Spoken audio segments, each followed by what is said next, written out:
పైకి లీటర్లా కనిపించే ప్రతి ఆయిల్ ప్యాకెట్ లీటర్ కాకపోవచ్చు, కానీ ఫ్రీడమ్ ఆయిల్ ప్యాకెట్లో మాత్రం ఖచ్చితంగా లీటర్ నూనె ఉంటుంది. 12వ తారీఖు ఏప్రిల్ 12వ తారీఖు శనివారం పౌర్ణమి రోజు హనుమ జయంతి అంటున్నారు. కాదు అసలు వైశాఖంలో వస్తుంది, చైత్రమాసంలో కాదు అని మరికొందరు అంటారు. హనుమంతుడికి సంబంధించి ఆయన జయంతికి సంబంధించి చాలా రకాల కన్ఫ్యూజన్స్ ఉన్నాయి. మరి అసలు ఇప్పుడు వచ్చే ఈ పౌర్ణమి రోజు మనం ఏం చేయాలి, ఆచరించాల్సిన విధి విధానాలు ఏంటి, అసలు ఈ రోజుకి చైత్రమాసంలో వచ్చేదానికి వైశాఖ మాసంలో వచ్చేదానికి డిఫరెన్స్ ఏంటి, వీటన్నిటినీ కులంకుశంగా చర్చించి మనల్ని ధర్మబద్ధంగా ధర్మం వైపు నడిపించడానికి మనతో పాటు ప్రముఖ ఆస్ట్రాలజర్ బ్రహ్మశ్రీ నందిబట్ల శ్రీహరి శర్మ గురుగారు ఉన్నారు. నమస్తే గురుగారు. వాగర్థావివ సంపృక్తౌ వాగర్థ ప్రతివర్తయే జగతః పితరౌ వందే పార్వతీ పరమేశ్వరౌ ఆదిత్యాయ చ సోమాయ మంగళాయ బుధాయ చ గురుశుక్రశనిభ్యశ్చ రాహవే కేతవే నమః. శృంగేరి జగద్గురు పీఠాధిపతులకి, కంచి పీఠాధిపతులకి నమస్కారములు తెలియజేసుకుంటూ కార్యక్రమాన్ని ప్రారంభిద్దాం.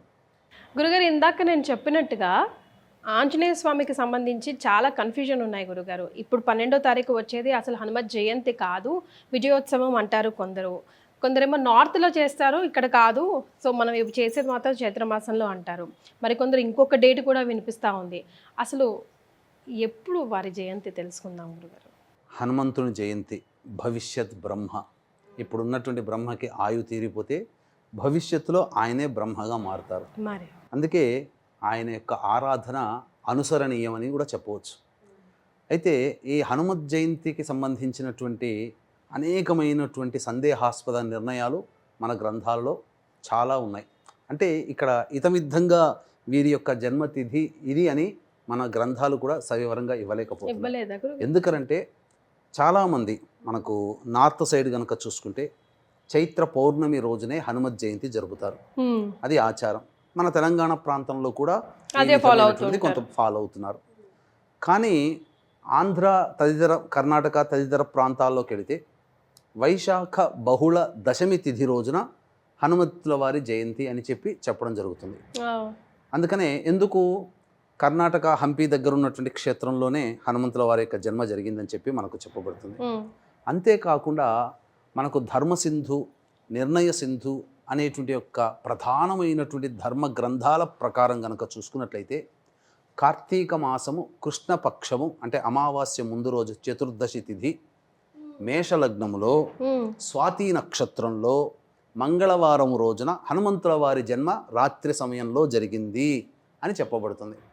పుట్టిన తోడనే తెల్లవారే కార్తీక మాసం అప్పుడు అమావాస్య సూర్యగ్రహణంగా ఉన్నటువంటి కారణం చేత మెరిసేటువంటి పండుని చూసినటువంటి హనుమంతులు పుట్టిన వెంబడే అది పండుగ భావించి తినబోతుంటే ఆ విధంగా సూర్యుడు ఇంద్రుడు అడ్డుపడడం, ఇవన్నీ ఆ వజ్రాయుధంతో హనుమ అంటే దవడలు అని అర్థం. సంస్కృతంలో హనువు అంటే దవడ అని అర్థం.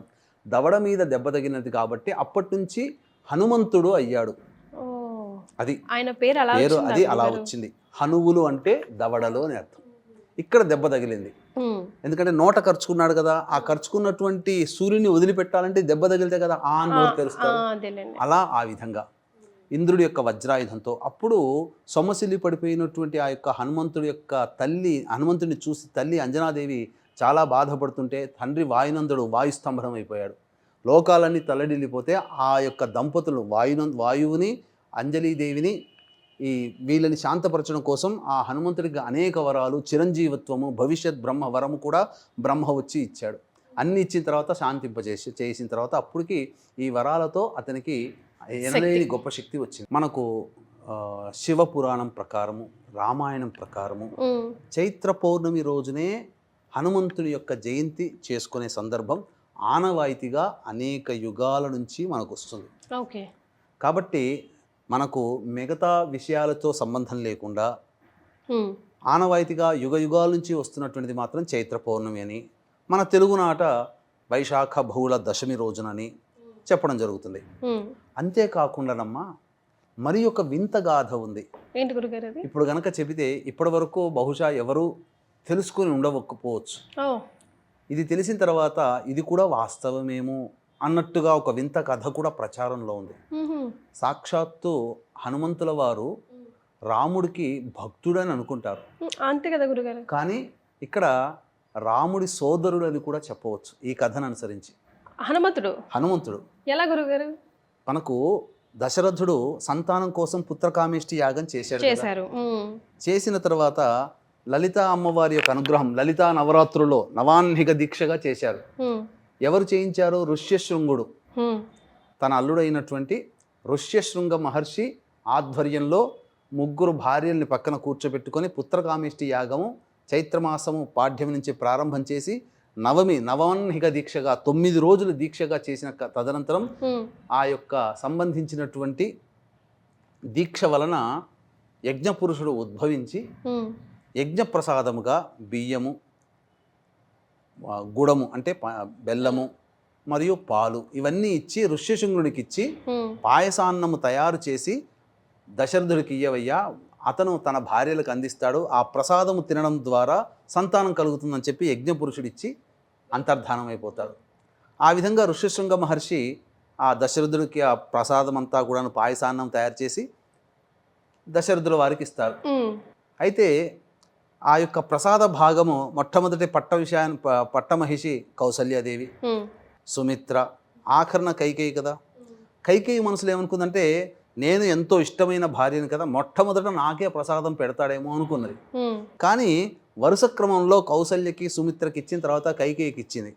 చేతిలో పట్టుకుంటుంది, నాకు ఇయ్యలేదుగా అని చెప్పేసి బాధపడుతూ అలా చేతిలో పట్టుకొని ఆకాశంలో ఇలా ఎదురు చూస్తూ కూర్చున్నది, బాధపడుతూ నాకు ఇవ్వలేదని బొంగమూతి పెట్టుకొని అలక పాన్పు ప్రసాదం భుజించలేదు.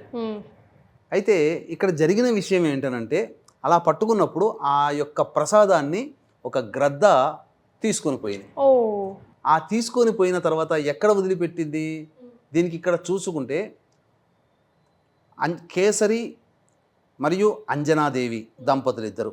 ఆ అంజనాదేవి ఏంటనంటే నాకు గొప్పదైనటువంటి కుమారుడు, మహాబల పరాక్రమవంతుడైనటువంటి కుమారుడు కావాలని చెప్పి ఘోరమైనటువంటి తపస్సు చేసింది. అంతటా ఈశ్వరుడు ప్రత్యక్షమై 12 రుద్రులలో మహాపరాక్రమవంతుడైనటువంటి మహారుద్రుని యొక్క అంశ నీలో పడుతుంది, కాబట్టి నీవు అంజలి ఘటిస్తూ నీవు ఉపాసన చెయ్యి అంజన, నీకు ప్రసాదం పడుతుంది. ఆ ప్రసాదాన్ని భుజించిన వెంబడే నా 12 రుద్రుల్లో మహాపరాక్రమవంతుడైనటువంటి 11 రుద్రుడు నీ గర్భంలో జన్మిస్తాడు అని చెప్పి శివుడు వరం ఇస్తాడు.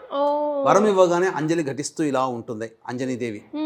ఇంతన ఆ గ్రద్ద పోతూ ఉంటుంటే గాలి తాకిడికి ఆ గ్రద్ద ముక్కు నుంచి ఉన్నటువంటి పాయసాన్నము అంజలిలో అంటే అంజనీదేవి యొక్క చేతిలో దోసిడిలో పడుతుంది. ఇదే ప్రసాదంగా భావించి అంజలి గ్రహిస్తుంది.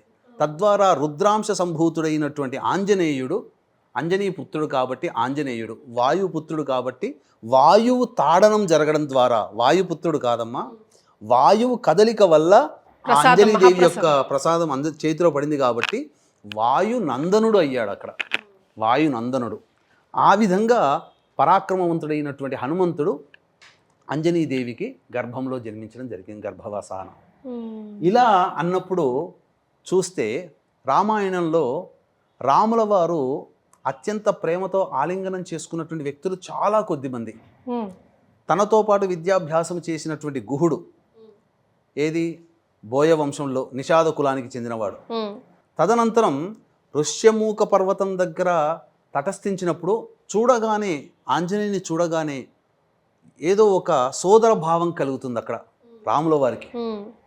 అంతేవిధంగా రాముడితోడ, ఎందుకనంటే ఈ అలకబాన్పు పూనింది కదా, ఆ పాయసం వెళ్ళిపోయింది కదా, అంతటా కౌసల్యాదేవి సుమిత్రాదేవి చేతిలో ఉన్నటువంటి కొద్ది పాయసానాన్ని మళ్ళీ కౌసల్యాదేవికి ఇవ్వడం వల్ల ఆ విధంగా 4 కుమారులు, కౌసల్యకి, సుమిత్రకి, కైకేయికి, ఇలా 4 కుమారులు పుట్టారు. వాళ్ళ దగ్గర ఉన్న పాయసాన్ని ఇవ్వడం, ఇందులో కొంత భాగం అంజనీదేవి యొక్క గర్భంలో కూడా ఉండడం వల్ల సోదర సమానుడే అని ఒక చరిత్ర కథనం. అందుకనే మీకు గమనించుకుంటే రాముల వారికి తమ్ముళ్ళైనటువంటి లక్ష్మణుడు, భరతుడు, శత్రుఘ్నుడు వీళ్ళైతే ఎవరైతే ఉన్నారో రాముణ్ణి ఆరాధించేవాళ్ళు, ఒక అన్నగా ఆరాధించేవాళ్ళు, ప్రేమగా పలకరించేవాళ్ళు. అదే ఆరాధనాతత్వం ఆంజనేయుడి యొక్క మనస్సులో కూడా ఉంది. అందుకనే హనుమంతుల వారు రాముణ్ణి లక్ష్మణుడు ఎలా అయితే అంటిపెట్టుకున్నాడో పరిచయమైన దారభ్యత రాముణ్ణి వదలలేదు. అవునండి. ఒక సోదర సమానుడుగానే అన్న చెప్పిన మాట వినాలి. ఇక్కడ రామభక్తుడిగా ఆంజనేయుడు దేవుడిగా రాముడి కన్నా సోదర సమానమైనటువంటి ప్రేమ. ఎస్. అలాగే సుగ్రీవుడు కూడా, కానీ సుగ్రీవుని మీద కేవలం స్నేహం మాత్రమే ఉంది, సోదర భావం లేదు, ఆలింగనం చేసుకునేంత ప్రేమ అది లేదు. కానీ ఆంజనేయుని మాత్రమే ఆలింగనం చేసుకున్నాడు, తన యొక్క హృదయంలో ఎల్లప్పుడూ కొలువై ఉన్నాడు. లక్ష్మణుని ఏ విధంగానైతే వెంట పెట్టుకున్నాడో అదే విధంగా పరిచయమైన దారభ్యత ఆ ఆంజనేయుల వారిని కూడా రాముల వారు అంటి పెట్టుకున్నారు. ఇంతటి అద్భుతమైనటువంటి రోజమ్మ. అసలు ఎప్పుడు వినలేదు గురుగారు ఈ స్టోరీ అయితే, ఫస్ట్ టైం. ఇది కూడా ఒక కథనం. అందుకనే రాముల వారు నవమి నాడు పుడితే కొన్ని రోజుల తదనంతరం పౌర్ణమి రోజున ఆంజనేయ స్వామి వారి జయంతిగా మహారాష్ట్ర తదితర నార్త్ సైడు ప్రాంతాల్లో జరుపుకుంటారు. ఏది ఏమైనప్పటికీ కూడా ఈసారి చైత్ర పౌర్ణమి ఆంజనేయుడు వారికి ఇష్టమైనటువంటి శనివారం రోజున వచ్చింది కాబట్టి తగు పరిహారాలు చేసుకుని ఉంటే గనక ఆంజనేయ స్వామి యొక్క అనుగ్రహం కలిగి శనిపీడలు తొలగిపోతాయి, భయములు తొలగిపోతాయి అని చెప్పవచ్చమ్మా. ఎస్. మరి ఈ శనివారం ఇంతటి ఆస్పిషియస్ డే రోజు గురుగారు మనం ఎలాంటి పరిహారాలు పాటించాలి, విధి విధానాలు ఏం పాటించాలి, దీన్ని పూర్తిగా సంపూర్ణంగా ఉపయోగించుకోవాలంటే ఏం చేయాలి? ప్రధానంగా మనకు శాస్త్ర ప్రకారం చెప్పబడి ఉన్నటువంటిది ఏంటంటే ఉదయాన్నే కాలకృత్యాదులన్నీ తీర్చుకొని హనుమత్ దేవాలయానికి చేరుకోవాలమ్మా. హనుమత్ దేవాలయానికి చేరుకున్న తర్వాత హనుమంతుల వారికి నూనెలో, నల్ల నువ్వుల నూనెలో ఈ సింధూరము కలిపి స్వామివారికి తాపడం చేయడం, సింధూరం కలపడం, ఇది చాలా ఇష్టమైనటువంటిది స్వాముల వారికి. గురుగారు ఆడవాళ్ళని ముట్టుకోవద్దంటారు, ఆంజనేయ స్వామి కాలు పూర్తిగా సాష్టంగా నమస్కారం చేయొద్దంటారు, ఎందుకని అది కూడా వివరించండి గురుగారు. ఎందుకనంటే ఈ ఆంజనేయ స్వామిని కూడా నేను పట్టి పీడించగలుగుతానని ఒక అహంకారంతో నేను ఈశ్వరుని కూడా వదిలిపెట్టలేదు, నాకు చదువు నేర్పిన గురువుని కూడా నేను వదిలిపెట్టలేదు, ఆంజనేయుడు ఎంత అని చెప్పేసి శని భగవానుడు పట్టుకొని ఉంటే అప్పుడు శని భగవానుడు నన్ను మోయగలిగితే నేను నీకు వశమైపోతాను అని అంటే నా భుజాల మీద ఉండు అని అంటాడు. అలా ఎక్కి కూర్చున్న తర్వాత అతని తరం కాలే, శనీశ్వరుని తరం కాలే ఆంజనేయుని భరించడానికి. నన్ను రక్షించు, నన్ను ఏమి ఇబ్బంది పెట్టకు అని అంటే, నన్ను ఆశ్రయించిన భక్తులని నువ్వు గనక ఇబ్బంది పెడితే పెట్టను అని అంటేనే నేను వదిలిపెడతాను అని చెప్పడంతో అప్పటి నుంచి ఆంజనేయుల వారు శనీశ్వరుని దగ్గర మాట తీసుకుంటారు.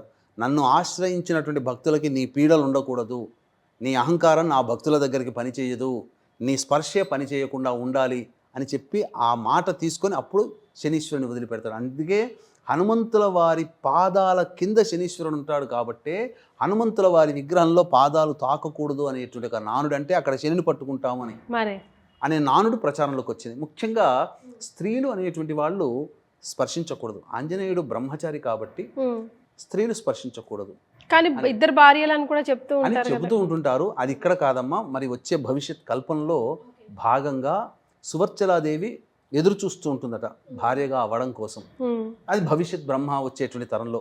కాబట్టి ఈ శనివారము మరియు హస్తా నక్షత్రం ఉన్నటువంటి రోజున చంద్రుడు సంపూర్ణమైనటువంటి కళలతో ఉన్నటువంటి రోజు, ఆ రోజున కొన్ని పరిహారాలు చేసుకోవాలి. అందుకే వీక్షించేటువంటి ప్రేక్షకులుగా ఏమా పరిహారాలను తెలియజేస్తాను. అందుకనే ఇంకా ప్రధానంగా ఇంతటి అద్భుతమైనటువంటి శక్తివంతమైన రోజున ఈ యొక్క ఆంజనేయుడి యొక్క అనుగ్రహం అందరికీ కలగాలనే ఉద్దేశంతో ఆంజనేయుని ఎక్కడ పెడతారమ్మా? మీరు ఎక్కడైనా చూస్తే హైవేల్లో చూసినా మెయిన్ హైవే రోడ్డు మీద పెద్ద పెద్ద విగ్రహాలు పెడతారు. ఏ బండి కొన్నా ఫస్ట్ ఆంజనేయ స్వామి గుడిలో పూజ చేస్తారు. ఎందుకు? ప్రమాదాల నుంచి రక్షించేవాడు ఆంజనేయుడు కాబట్టి ఇట్టి ప్రమాదాలు జరగకుండా అందరినీ సంరక్షించాలనే సదుద్దేశంతో ఈ 12వ తారీఖు రోజున సాయంకాలం ప్రదోషకాల సమయంలో చిత్తా నక్షత్రం ఉంటుంది. ఆ చిత్తా నక్షత్రం ప్రవేశం చేసిన తదుపరి పౌర్ణమి ఇంకా అప్పటికి ఉంటుంది, మధ్యరాత్రి వరకు ఉంటుంది. కాబట్టి ఆ రోజున మా పీఠం ఆధ్వర్యంలో ఈ హనుమత్ మూలమంత్ర హోమము, తర్వాత శని దోషము, ఇప్పుడు వెంబడే శని ప్రారంభించాడు, మీనరాశికి వచ్చాడు కాబట్టి కుంభము, మీనము, మేషరాశి వారికి ఏలినాడు శని దోషము, మిథున రాశి వారికి కట్టక శని దోషము, అలాగే సింహరాశి వారికి అష్టమ శని దోషము, ధనుస్సు రాశి వారికి అర్ధాష్టమ శని దోషము, అలాగే కర్కాటక రాశి వారికి మరియు ఈ యొక్క వృశ్చిక రాశి వారికి యోగ శని దోషం. వెరసి మేష, మిథున, కర్కాటక, సింహ, వృశ్చిక, ధనుస్సు, కుంభ, మీన రాశుల్లో జన్మించినటువంటి వారికి కన్యా రాశితో కూడా జన్మించినటువంటి వారికి ఈ యొక్క శనిదోష ప్రభావం ఉంటుంది. కాబట్టి ఈ చెప్పినటువంటి రాశుల్లో జన్మించినటువంటి వారికి ఉపయోగార్థమై ఆ రోజు మహత్యమైనటువంటి శని సంబంధించినటువంటి శని నివారణ తగ్గేటువంటి రోజు కాబట్టి శనీశ్వర హోమము, అఘోర పాశుపత మంత్ర హోమంతో పాటుగా ముఖ్యంగా ఈ యొక్క కార్యక్రమంలో నమోదు చేసుకున్నటువంటి వాళ్ళకి సెంగ్ కరుంగలి మాల అనేటువంటిది ఇవ్వడం జరుగుతుంది. సెంగాలి కరుంగలి రెండు కలిపినటువంటిది. కరుంగలి అందరికీ తెలిసిందే, నెగిటివ్ ఎనర్జీ పోతుందని. కానీ ఈ సెంగ్ కరుంగలి మాల ధరించడం వల్ల కాలసర్పదోషం తొలగిపోతుంది, కుజదోషం తొలగిపోతుంది. ఎవరైతే ఈ మాలని ధరిస్తారో ఆ మాల ధరించినటువంటి వ్యక్తికి బైక్ నడిపేటప్పుడు, కారు నడిపేటప్పుడు, సైకిల్ నడిపేటప్పుడు, ఏదైనా వాహనం నడిపేటప్పుడు ప్రమాదాలు జరగకుండా ఆ శనివారం రోజున చైత్ర పౌర్ణమి సందర్భంగా హనుమంతుని యొక్క శక్తినంతా కూడాను తీసుకొని ఆ యొక్క శక్తిపాతము చేయబడినటువంటి శంకరుంగలి మాల ధరించడం వల్ల అపమృత్యు భయదోషాలు, ముఖ్యంగా వాహన గండ దోషాలు తొలగిపోతాయి. ఆ శక్తిపాతం చేసినటువంటిది ఇవ్వడం జరుగుతుంది. కేవలం ఈసారి మండలం లేదా 30 మంది లేదా మ్యాక్సిమం 40 మందికి మాత్రమే దీన్ని అవకాశంగా ఇవ్వదలుచుకున్నామమ్మా. 40 మంది మాత్రమే కొనుక్కోవచ్చా గురుగారు? 40 మందికి మాత్రమే అవకాశం ఇవ్వదలుచుకున్నాం. ఈ రాగిలో చుట్టబడినటువంటిది, ఏదో అందరికి ఇప్పుడు కరుంగలి అంటే తాళ్ళలో చుడుతున్నారు, అదిగాక ప్రతిదీ కూడా దగ్గరగా కలిపి వస్తుంది. కానీ మనము ఏ పూసకు ఆ పూస కలవకూడదు మాల ధరించేటప్పుడు. ఇప్పుడు నేను ఈ మాల ధరించాను, ఇది రెండు కలుస్తున్నాయా? మధ్యలో ముడి ఉంది కదా. అట్లాగే ఏ మాల ధరించినా మధ్యలో ఒకటి కలవకూడదు. ఇది మాలా నియమం, మాలాధారణ యొక్క నియమం. అటువంటిది మనం ఏర్పాటు చేస్తున్నాం. అవకాశం ఉంటే ఈ కార్యక్రమంలో గోత్రనామాదులు నమోదు చేసుకుని ఆ రోజున సాయంకాలం జరుగుతున్నటువంటి పూజలో గోత్రనామాదులు నమోదు చేసుకుని శక్తిపాతము చేయబడినటువంటి ఈ మాలని అందరికీ ఇవ్వడం జరుగుతుంది. అలాగే ఆ రోజున ఆంజనేయ స్వామికి, అంటే ప్రధానంగా మనం గమనించుకుంటేనమ్మా, ఈ హనుమత్ జయంతి అనేటువంటిది గురువారము కానీ శనివారము కానీ రావడం చాలా అరుదుగా వస్తుంది. అత్యంత అరుదుగా వస్తున్నటువంటి రోజు గురువారమైనా శనివారం వచ్చినా చైత్ర పౌర్ణమి అద్భుతమైన రోజుగా మనకు ధర్మసింధులో చెప్పబడి ఉంది. కాబట్టి ఈసారి శనివారము చైత్ర పౌర్ణమి శనివారంతో వస్తుంది. పైగా చిత్తా నక్షత్రం కూడా ఆ రోజున ఉంటుంది. కాబట్టి ఆ రోజున ఆంజనేయ స్వామి దేవాలయానికి చేరుకొని శ్రీరామనామ జపం చేస్తూ 27 ప్రదక్షిణలు చేసి 8 సార్లు హనుమాన్ చాలీసా పారాయణం చేసినటువంటి వాళ్ళకి శనిపీడలు తొలగిపోతాయి. ఆ రోజున వడమాల సమర్పించవచ్చు, తమలపాకుల మాల సమర్పించవచ్చు, లవంగాలు యాలకుల మాల సమర్పించవచ్చు. సకల బాధలు జాతకరీత్యా ఉన్నటువంటి దోషాలు తొలగిపోతాయి. అంతేకాకుండా తీపి బెల్లాలతో చేసిన అప్పాల మాల కూడా స్వామివారికి వేయవచ్చు. దీనికి ఇంత అని సంఖ్య అంటూ ఏమీ లేదు. కానీ శాస్త్రంలో ఒకటి ఏం చెప్పబడి ఉందంటేనమ్మా, శాస్త్రబద్ధమైనటువంటి మంత్రగర్భితమైనటువంటి హనుమత్ కవచాన్ని సంపాదించుకొని ఆ హనుమత్ కవచాన్ని 1,25,000 జప సంఖ్య ఎవరైతే చేస్తారో వారికి హనుమంతుల వారికి వచ్చినటువంటి సిద్ధుల్లో అనిమాది అష్టసిద్ధుల్లో ఖచ్చితంగా అష్టసిద్ధులు లభిస్తాయని చెప్పి ఉంది. గాలిలో తేలగలిగేటువంటి శక్తి 1,25,000 జపం చేసినటువంటి ఈ హనుమత్ మంత్రగర్భితమైనటువంటి హనుమత్ కవచాన్ని పారాయణం చేసిన వాళ్ళకి 1,25,000 జపం చేస్తే గాలిలో నడయాడే శక్తి అనేటువంటిది వస్తుంది. ఇది పూర్వకాలంలో ఆచరించిన వాళ్ళు ఉన్నారు, ఇప్పుడంటూ ఎవరూ లేరు. అంత దీక్ష, అంత పట్టుదల, అంత ఏకాగ్రత ఎవరికి ఉంది? అంతగా చేయలేరు. కలియుగ ప్రమాణాన్ని అనుసరించి 1,25,000 ఇంటూ 4 సార్లు అంటే దాదాపు 5 లక్షలు చేయాలి. అది చెప్పబడినటువంటి నియమం సత్యయుగం కాల నియమం. కలియుగంలో ఉన్నాం, సత్య త్రేత ద్వాపర, ఇప్పుడు కలియుగంలో ఉన్నాం. 4 యుగాలంటే 4 రెట్లు చేసుకోవాలి. ఇప్పుడు అందరూ గ్రహ జపాలు చేస్తున్నారు. కుజుడికి 7,000 అంటే 7,000 జపం చేశామని అంటున్నారు. కానీ ఆ గ్రహాలు ఏర్పడ్డప్పుడు 7,000 జప సంఖ్య. కానీ కలియుగానికి వచ్చేసరికి యుగ ప్రమాణాన్ని అనుసరించి పెంచుకుంటూ పోవాలి, అంటే 4 రెట్లు చేయాలి. ఇప్పుడు ఎవరు చేస్తున్నారు? అందుకే జపాలు చేసినా ఫలించట్లేదు. మానసికంగా గట్టిగా స్థిరంగా ఉండి చేయాలి జపాలు, ఎవరూ చేయట్లేదు. కాబట్టి ఆ విధంగా ఫలితాలు కూడా రావట్లేదు. అందుకనే నిష్టగా, నియమముతో, ఏకాగ్రతతో మంత్రగర్భితమైనటువంటి హనుమత్ కవచాన్ని 1,25,000 జప సంఖ్య ఎవరైతే చేసుకుంటారో కులమత భేదం లేకుండా వాళ్ళకందరికీ కూడా వాయునందరితో సమానం, అంటే గాలిలో నడిచేటువంటి శక్తి కలుగుతుంది. అనిమాద్యష్ట సిద్ధులు కలుగుతాయని చెప్పి శాస్త్రం ఉంది. కాబట్టి ఈ విధంగా చేయండి. లేదు బ్రాహ్మణుల యొక్క సహాయం తీసుకుందామనంటే ఈ యొక్క 12వ తారీఖు రోజున జరుగుతున్నటువంటి హనుమత్ జయంతి సందర్భంగా జరిగే కార్యక్రమంలో నమోదు చేసుకోవడం, సాయంత్రం 6 గంటల వరకు నమోదు చేసుకోవచ్చు. నమోదు చేసుకోవడం ద్వారా ఈ మాలని పొందవచ్చు. దీనికి శక్తిపాతం చేసి ఇవ్వడం జరుగుతుందమ్మా ఈ మాలని. మెయిన్ అదే ఇంపార్టెంట్. కేవలం 30, మ్యాక్సిమం ఎక్కువ మంది అడిగితే ఒక 40 వరకు మాత్రమే చేసి ఇవ్వగలం. అందరికీ కావాలంటే మాత్రం అందివ్వలేమమ్మా ఇది. ఎస్, ఫస్ట్ కమ్ ఫస్ట్ లాగా. శంకరుంగలి, కరుంగలి కాదు, శంకరుంగలి. ఎస్ గురుగారు, ఇప్పుడు ఫైనల్గా హనుమంతుడు పూజ చేసేటప్పుడు కానీ ధ్యానం చేసేటప్పుడు కానీ ఖచ్చితంగా గుర్తుపెట్టుకోవాల్సిన విషయాలు ఇవి చేయండి, ఇవి అస్సలు చేయకూడదు అన్న విషయాలు. ఇప్పుడు ఫర్ ఎగ్జాంపుల్ ముట్టుకోకూడదు అలా ఉంటాయి కదా, అలాంటివి ఏమైనా ఉన్నాయా రూల్స్?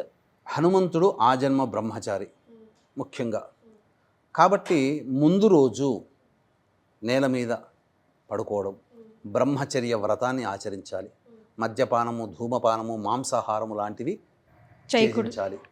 పౌర్ణమి శనివారం రోజున, ఆ రోజున కూడా చేయకూడదు. ముఖ్యంగా హనుమంతుడు సూర్యుని దగ్గర ఉపాసన చేసుకున్నాడు. ఉపాసన అన్ని మంత్రాలు వేదాలు చదువుకున్నాడు. కాబట్టి సూర్యోపాసన చెయ్యాలి. అంటే హనుమంతుని యొక్క దివ్యానుగ్రహం కలగాలంటే ప్రతి వ్యక్తి సూర్యుడి కంటే ముందే నిద్రలేచి కాలకృత్యాదులు తీర్చుకొని సూర్యునికి నమస్కారం చేస్తే హనుమంతుని యొక్క అనుగ్రహం కలుగుతుంది. శ్రీరాముడిని మనసులో కనీసం శ్రీరామ అని చదువుకున్నా చాలు. ప్రతిరోజు శ్రీరాముడు కొలువై ఉన్నటువంటి దేహం కదా ఆంజనేయుడిది. కాబట్టి ఎవరు శ్రీరామ అంటే అక్కడికి వచ్చి చేరుతాడు. కాబట్టి ఆ పూజలో కూడా శ్రీరామ నామ జపం చేసుకుంటూ ఆ రోజు కనుక ఎంత ఉంటే తన నామం కంటే తన దేవుడైనటువంటి శ్రీరాముణ్ణి అర్చించినటువంటి వాళ్ళకే తొందరగా చేరుకుంటాడట. కాబట్టి శ్రీరామ నామ జపం చేయాలి ఆ రోజున, పౌర్ణమి రోజున. రైట్. అసలు కొత్త విషయం తెలుసుకున్నాం గురుగారు మేమంతా. హనుమంతుడు మహాభక్తుడు అఫ్ కోర్స్, కానీ ఆయనకి సోదరుడు, ఎవరికి రాముడికి సోదరుడు కూడా తెలుసుకున్నామండి. చాలా సంతోషం, ధన్యవాదాలు. సర్వం శ్రీ ఉమామహేశ్వర పరబ్రహ్మార్పణమస్తు.